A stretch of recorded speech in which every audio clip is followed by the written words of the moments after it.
Guys, don't forget that Through the Griffin Door is going back out on tour to the Northeast. Tickets are available at SuperCarlinBrothers.com/events. Hey, brother! Could you lose the ability to see Thestrals? Because Thestral math has always been a confusing topic. Like, Harry clearly witnesses death in the graveyard at the end of Goblet of Fire, and yet doesn't take in the Thestrals until his return to Hogwarts at the start of year 5. And there would be an outside chance that they just didn't use the carriages to leave at the end of year 4, but it is plainly written in the text. Hermione turned away, smiling at the horseless carriages that were now trundling toward them up the drive, as Crumb, looking surprised but gratified, signed a fragment of parchment for Ron.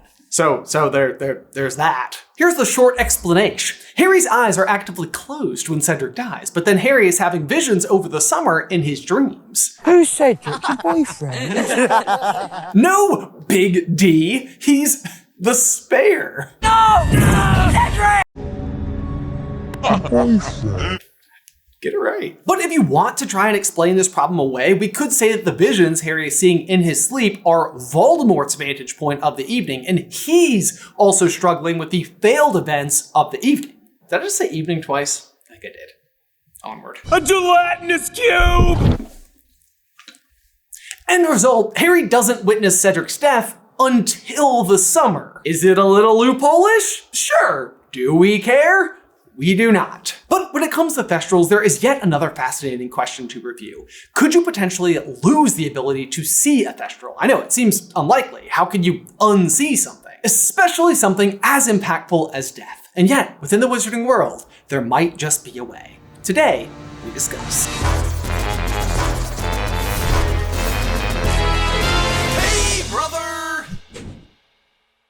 But y'all, we need to take a quick pause right there to give a huge thank you to today's sponsor, BetterHelp. Money is one of those things that somehow manages to be both completely made up and also the reason that I woke up at 3 a.m. last night doing mental math. Like, okay, but do I really need electricity? Clearly not. The thing is, financial stress can be very top of mind, or it can just quietly lurk in the background, waiting. But believe it or not, therapy can help, not as financial advice, but learning techniques to feel greater control over your relationship with your finances and break down barriers that prevent you from growth. For me in therapy, a huge one was learning the relationship between dopamine and making a purchase, better known as retail therapy. Essentially, feel low or down, add to cart, small burst of joy. And these little band-aid solves often had nothing at all to do with what I was actually feeling. And once that joy ran out, I was right back where I started.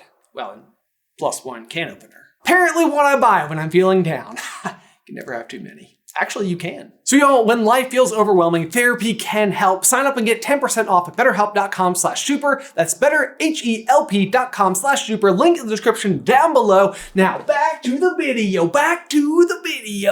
The Thestral rules are loosey-goosey for sure. Harry was present for the death of Lily at just 15 months old. He can remember a flash of green light, and when presented with Dementors, can even recall Lily pleading with Voldemort. However, this exposure to death isn't enough per the rule of Thestrals. Maybe Harry can't remember the death itself, or maybe the flashes of green do indicate memory, but he was too young to actually comprehend what happened. But then we enter some other gray areas as well. Take, for example, the Veil in the Department of Mysteries. When the Platinum Sextet, that's what I'm starting to call the group of 6 in a similar formula to the Golden Trio, just trying it on. How do we feel? Anyway, the Sextet finds themselves in a mysterious chamber. Those who've seen Thestrals, Luna, Neville, and Harry, have a notable and unique draw to it and can hear voices emanating from it. Oddly, Ginny also seems preoccupied with it, which is interesting, but she likes Harry, and Harry does go on to be Master of Death, so maybe her draw is actually different, like almost romantic? Romantic feels like the wrong word, but you see what I'm getting at. Anyway, we will eventually know that this particular room is referred to as the Death Chamber, thanks to Dumbledore when speaking to Fudge after Voldemort's departure. You will find several escaped Death Eaters contained in the Death Chamber, bound by an anti-disapparation jinx, and awaiting your decision as to what to do with them. The reason this is relevant is the timing of the situation, and Harry's relationship with the Veil, as Sirius has just fallen through it. Which, by the way, the films show Bellatrix casting Avada Kedavra, which is ultimately misleading because then it's the spell that kills Sirius and the Veil is irrelevant to his death, but I digress. But back on track. When Sirius passes through, Harry is fully in denial for at least a period of time before this realization strikes. Some part of him realized, even as he fought to break free from Lupin, that Sirius had never kept him waiting before. Sirius had risked everything, always, to see Harry, to help him. If Sirius was not reappearing out of that archway when Harry was yelling for him as though his life depended on it, the only possible explanation was that he could not come back, that he really was. That grants Harry comprehension, but this is also a world where the separation and flute networks and port keys also exist. And this is a mysterious veil, but could also just be a portal to somewhere else. So let's say you witness someone walk through under less stressful circumstances. Heck, maybe just the first person who ever walked through. Like, you may not even realize or understand at all what has just happened. Like, you've witnessed death, but don't know it. Would a Thestral appear? And going back for a second to Harry in the room for Lily's death, it kind of feels like, no, you wouldn't be able to see a Thestral, at least not until the reality settled in. And if we travel back to Cedric's death, it's heavily traumatic, and one of the first stages of grief is denial. It's possible our wafer-thin, his eyes were closed explanation is outweighed by a lack of comprehension of Cedric's death. It takes time to process. Dreams help you process emotions. Harry is having dreams of Cedric's death. If so facto, he accepts Cedric's loss and therefore can now see Thestrals. Math budget! Sort of. With these loose rules in the back of our mind, we can properly zero in on today's question. Can you lose the ability to see Thestrals? Scenario: you're one of the actual adventurers behind Gilderoy Lockhart's published works. In your travels, you encounter many dangerous things that make for thrilling tales. One of those things happens to be death. Bleak, dark, sad. At least until you're discovered by an award-winning smile and flowing golden locks-laden gentleman who happens to have a knack for memory-modifying spells. Hello.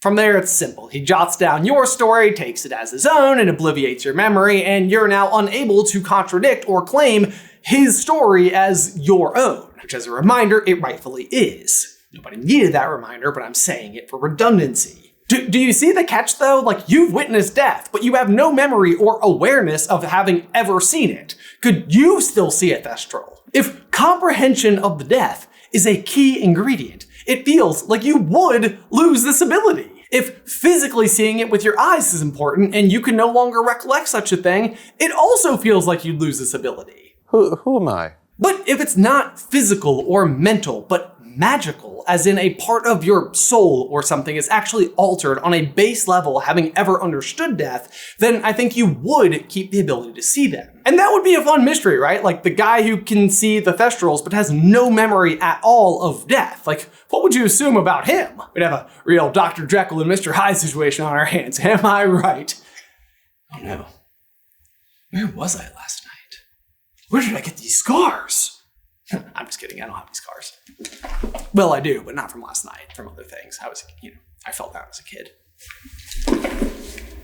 If this conclusion were the case, and it is a magical something when you witness death, then there's another distinct conclusion that we can draw, which is that Muggles cannot ever see Thestrals, even if they have witnessed death. Which isn't altogether that surprising. Like, we learn from Nearly Headless Nick that only wizards can become ghosts. Not everyone can come back as a ghost.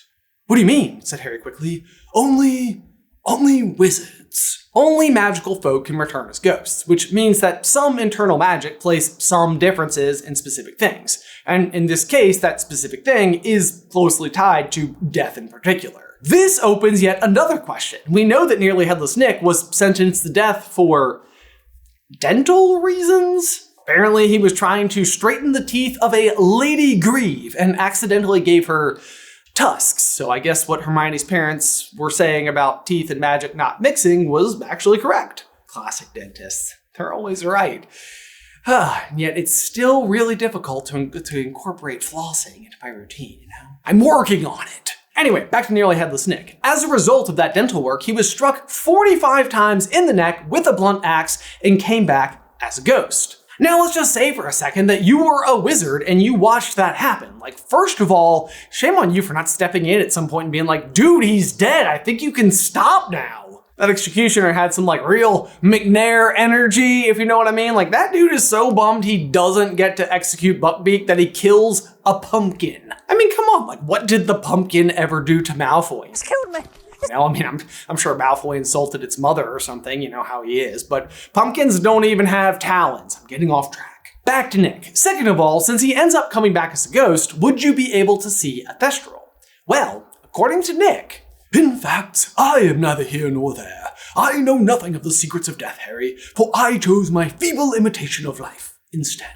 And with that detail in mind, we can go back to Harry when he meets Dumbledore in King's Cross. Dumbledore tells him that if he wanted to, he could board a train and go on.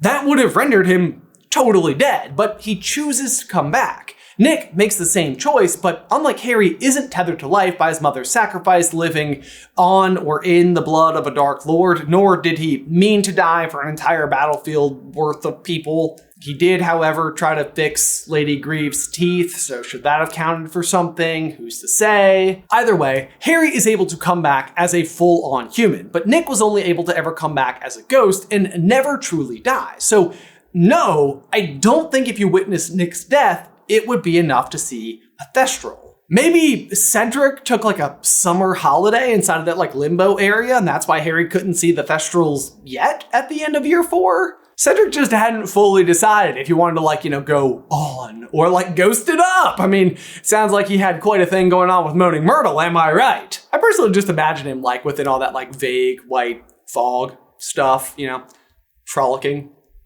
as Cedric does. Maybe like, I don't know, dropping out of a tree. Ella? But that limbo adds yet another bizarre question. Like when Harry arrives, it's not just Harry and Dumbledore. There's a third party present. And that is the weird, scaly remnant of Lord Voldemort's absolutely obliterated soul, or as we like to call it, the barbecue baby. Barbecue sauce.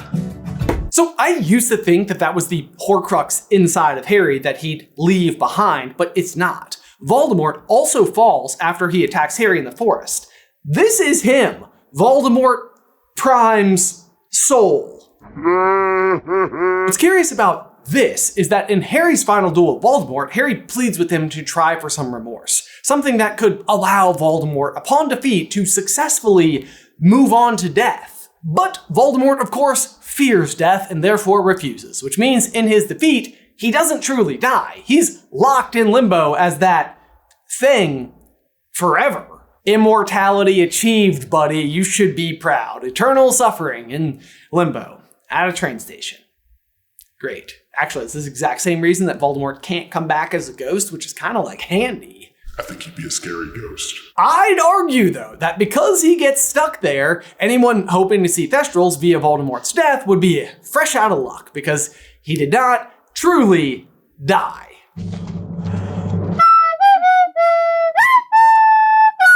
Although, of course, I mean, if you participated in the Battle of Hogwarts, you're probably covered either way, as the casualties were quite high on both sides, as I understand it. So probably could still see Thestrals, but just know that Voldemort wasn't the thing that got you over the line. Barbecue sauce. And I can never be certain, but I think that settles some of the deepest and most unusual questions related to Thestrals. But if we missed anything, be sure to let us know in the towel section down below. Y'all, as always, thank you so much for tuning into today's episode. Be sure to like it and subscribe to the channel so you don't miss any future Harry Potter action from us. If you would like to check out our podcast, Through the Gryffindor, it is Jay and I going through every single chapter of the series with a meticulous fine-tooth comb, and it has birthed so many new theories just between the way in which we are reading it and also the community involvement. So if you want to check that out, you can do so right over here. But otherwise, until next time, never forget, ducks go in cups.